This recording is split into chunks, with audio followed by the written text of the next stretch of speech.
Section 1. You will hear a conversation between a police officer and a woman who witnessed an accident. First, you have some time to look at questions 1 to 10.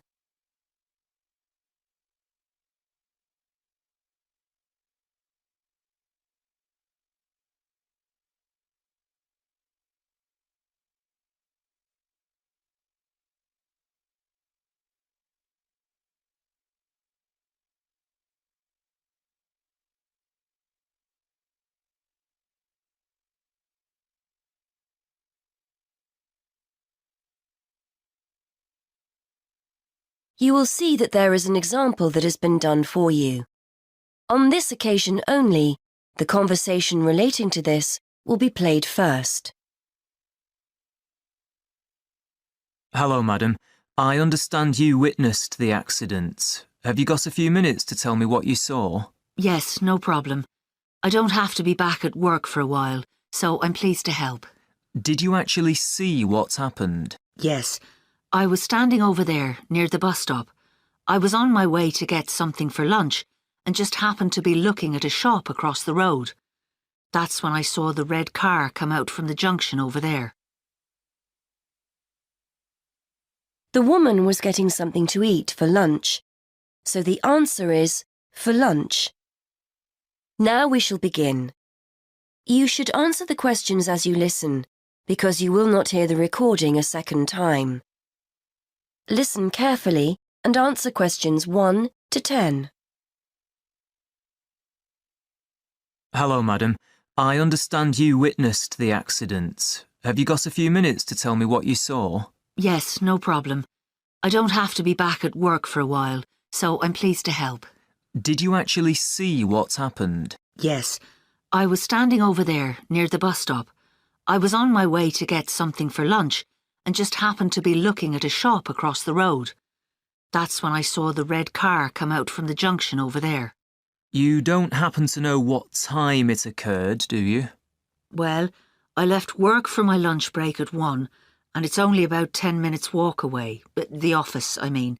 So it might have been about 1:10. Although I did pop into the shop for something, so it was probably closer to 1:15. So it pulled out of Monk's Road, that's the road over there, straight onto High Street. That's right, yes. Did you get a view of who was in the car? There were 3 of them. 2 in the front, the driver of course, someone in the passenger seat, and there was someone in the back. They were quite young. I doubt if they were much older than 20. Anyway, they came speeding out of the side road over there and hit that lady's bicycle. The driver didn't bother to stop to find out if she was okay. He just drove off along the main road towards the town centre. Is the woman okay? She should be fine. She banged her head when she came off the bike, so we've called for an ambulance. They always like to check you out in case you have concussion. But no, she seems fine. The bike doesn't look too good, though. I don't think she'll be using that again. I suppose she was very lucky, really. If they'd hit her instead of the front wheel, she could have been seriously injured. It looked like they were just in a hurry and didn't want to stop at the junction. I know the traffic lights aren't working there, so perhaps they thought they could just pull out. Could you give me a description of the car? Do you know the make and model? Well, I'm not very good with cars, but I'm pretty sure it was the same model as my husband's car, a Ford Fiesta. It was red, like I said, and quite old, and the door on the driver's side was damaged. It looked like it had been in another accident some time ago. I don't suppose you had a chance to take down the registration number, did you? I did, actually. Let me see. Y48BYW. Will that help you trace them? That's really helpful. It depends. It might be a stolen car, but at least we'll be able to trace the owner. If it wasn't stolen, then yes, we'll be able to find out the name of the driver. Now, would you mind giving me your contact details, just in case we need to get in touch about anything? Of course. What's your name? Mrs. Stansfield. Rita Stansfield.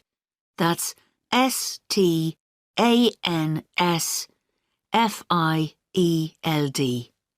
And your address, Mrs. Stansfield? 19 Althorpe Road, Bradford. That's ALTHORPE. Have you got a telephone number we can get you on? Yes, it's 0232 566 788. And do you have a mobile number? Yes, 07834 889 772. That's great, Mrs. Stansfield. As I said, we may get in touch if we need any further information, but probably what you've told me is enough. Thanks for your time. No problem. I'm glad to have been of help. That is the end of section 1. You now have half a minute to check your answers.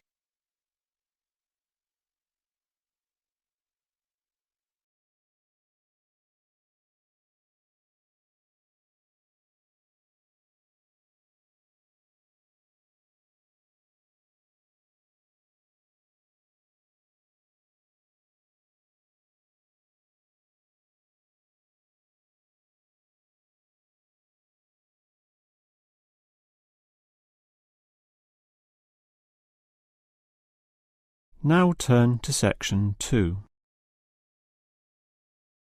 Section 2. You will hear a first aid officer talking to a group of factory workers about emergency first aid. First, you have some time to look at questions 11 to 17.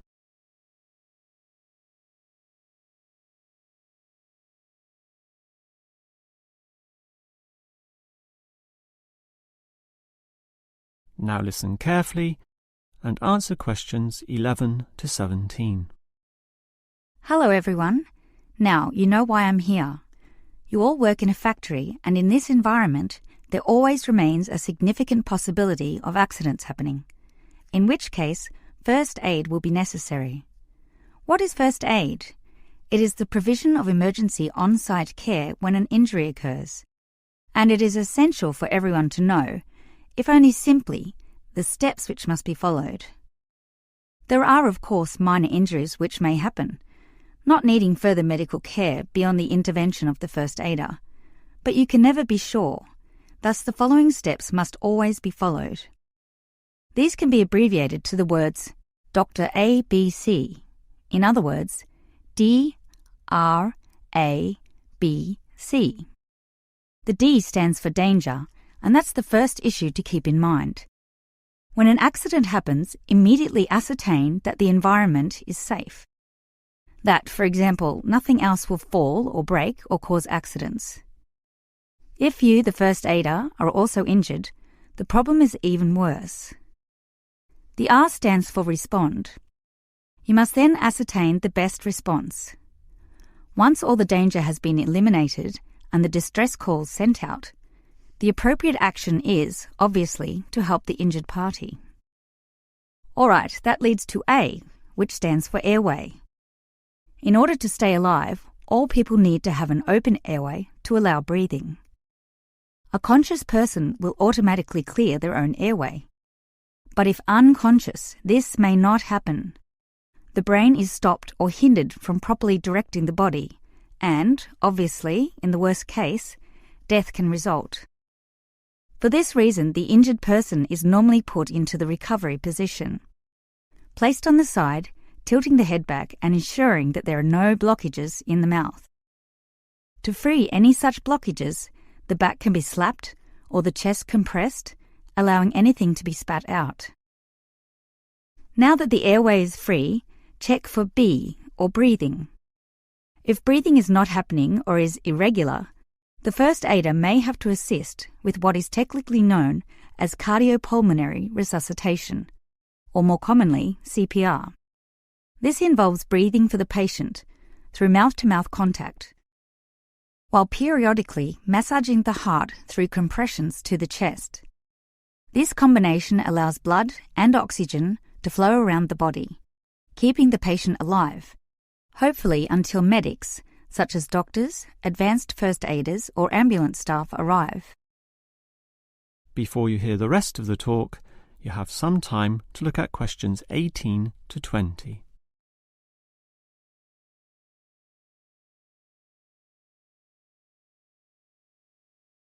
Now listen and answer questions 18 to 20. Now, it's certainly good to have knowledge of emergency first aid, but, obviously, the best situation is simply not to have accidents occur in the first place. For that, you need to be aware of safety issues, but just saying "be aware" does not usually achieve much. It is more important to have an appointed person whose job is to ensure awareness and work safety. Safety inspections would obviously be part of their job, whereby they can make sure, for example, that the first aid boxes are fully equipped. Another idea is to put posters on the walls, but, interestingly, research has proven that these tend to be ignored, becoming just part of the wallpaper, seen but not put into practice. It is much better if everyone is just instilled to not be reckless, that is, to not rush into situations without thinking about the possibility of accidents. And instilling this mindset is part of the job of the safety officer. Some other suggestions are ongoing first aid training and no accident reward or star systems. These have had some success, but nothing beats a regular meeting, say once a month, in which the subject of safety is brought to the attention of everyone, and any outstanding issues related to this are thoroughly discussed. That is the end of section 2. You now have half a minute to check your answers.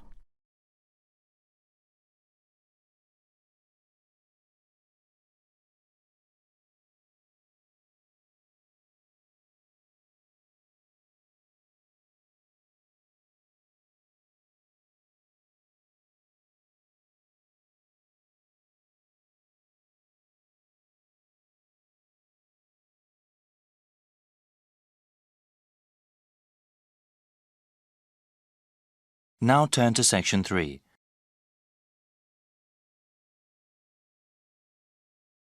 Section 3. You will hear a conversation in a continuing education institute's office. First, you have some time to look at questions 21 to 25.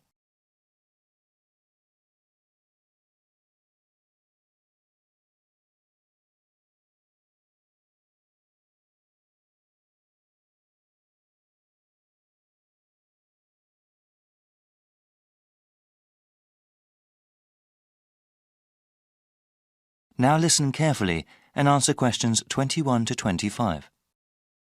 Welcome. My name is Jeremy Holtz. Hello, Jeremy. I was told to come to this office and ask about your continuing education program. I'm interested in taking classes and want to know more about the program. Certainly.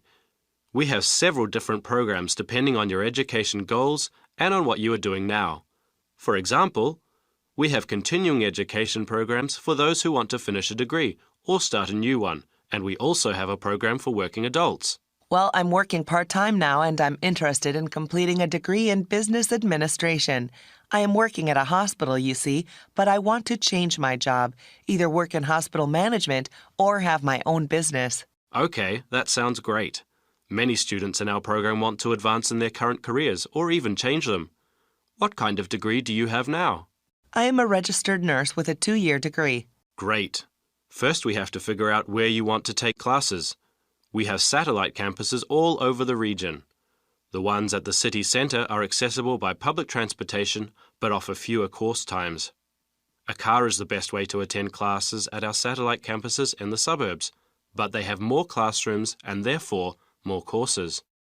Well, I have been saving up for a car, but I don't have enough money to buy one yet. I think the city centre campus will be better. Okay, now we have to decide which program you want to register for. We have night courses, where the classes generally run from 7 p.m. to 10 p.m.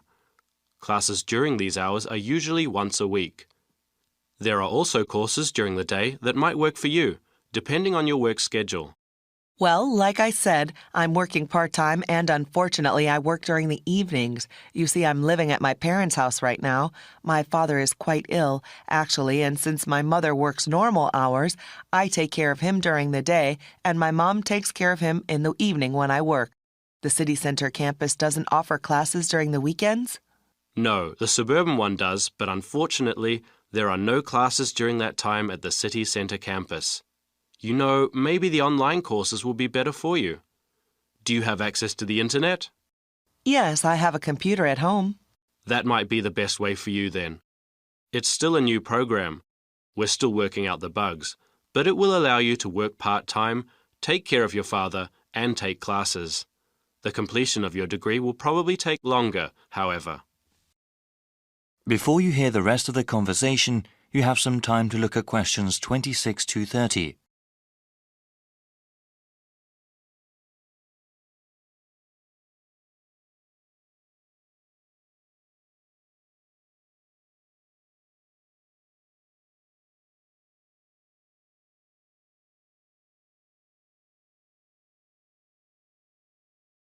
Now listen and answer questions 26 to 30. So, how exactly does this work? I'm slightly nervous about studying again. It's been years since I've been a student. Yes, it can be a bit daunting at times. Continuing your education and improving yourself are well worth the effort. Actually, before you start taking online classes, there are several refresher courses that you are required to take. What kind of courses are those? These are especially made for the returning adult student.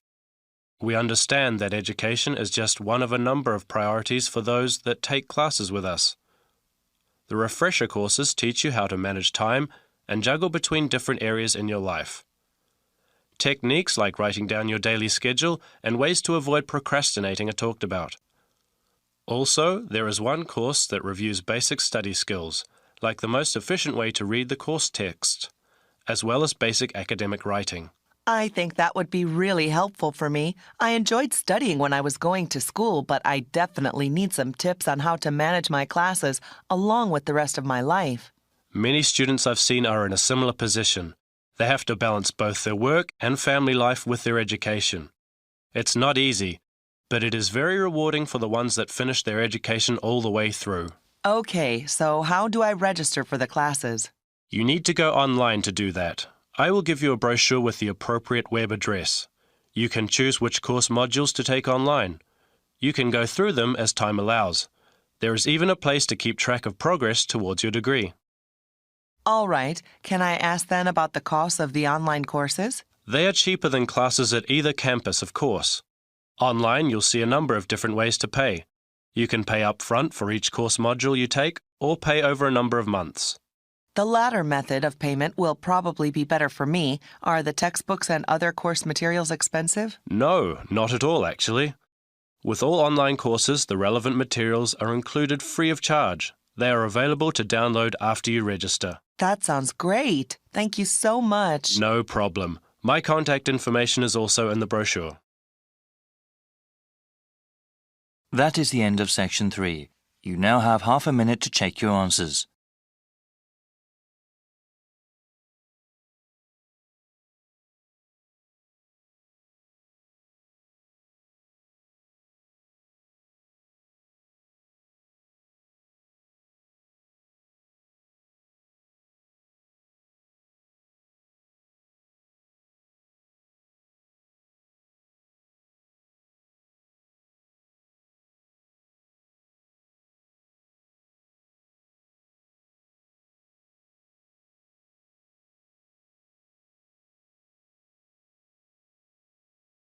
Now turn to Section 4.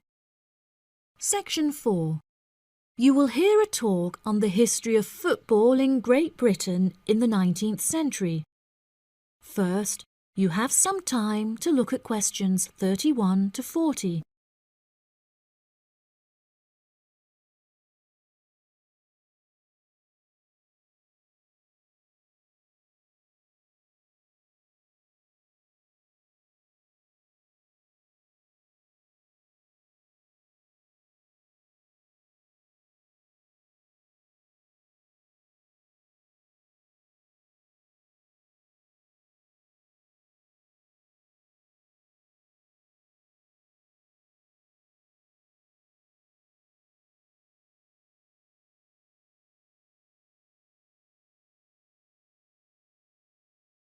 Now listen carefully and answer questions 31 to 40. Great Britain is often hailed as the home of football. with talented players travelling from far and wide to play for teams in the English Premier League, one of the most popular football leagues on the planet. Today we are going to take a look back to the 19th century Great Britain in an attempt to trace the evolution of the beautiful game, as it is now known. Prior to the 19th century, the game featured a wide variety of local and regional adaptations, which were later smartened up and made more uniform to create our modern-day sports of association football, rugby football, and Ireland's Gaelic football. Even up to the mid-19th century, Shrovetide football, or mob football, was still widely practiced. According to the rules of mob football, there were no rules. A player could legally use any means whatsoever to obtain the ball, such as kicking, punching, biting, and gouging, with the only exceptions being murder and manslaughter. These games may be regarded as the ancestors of modern codes of football, and by comparison with later models of football, they were chaotic and had few cooperation. Towards the latter end of the 19th century and moving into the early part of the 20th century, however, there appeared a newfound emphasis on moral values in football. Perhaps a more modern example of this can be seen in John Terry's suspension as England captain, following reports of his infidelity to his wife. Furthermore, as mob football died away, there grew a greater concern for players' health and general well-being, with many clubs affording their top players access to frequent medical checkups and treatment. Despite the presence of Great Britain's unique state-funded National Health Service, football clubs are still seen today providing team members with state-of-the-art healthcare facilities, with the top clubs even housing their own specialist doctors and physicians.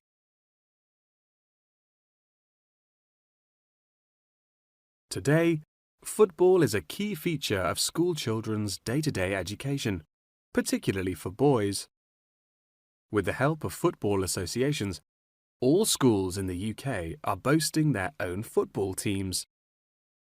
This mainly comes as a result of pressure put on schools and the government by concerned parents, who felt that football education taught their children valuable lessons and indeed vital life skills, such as teamwork and a drive to succeed.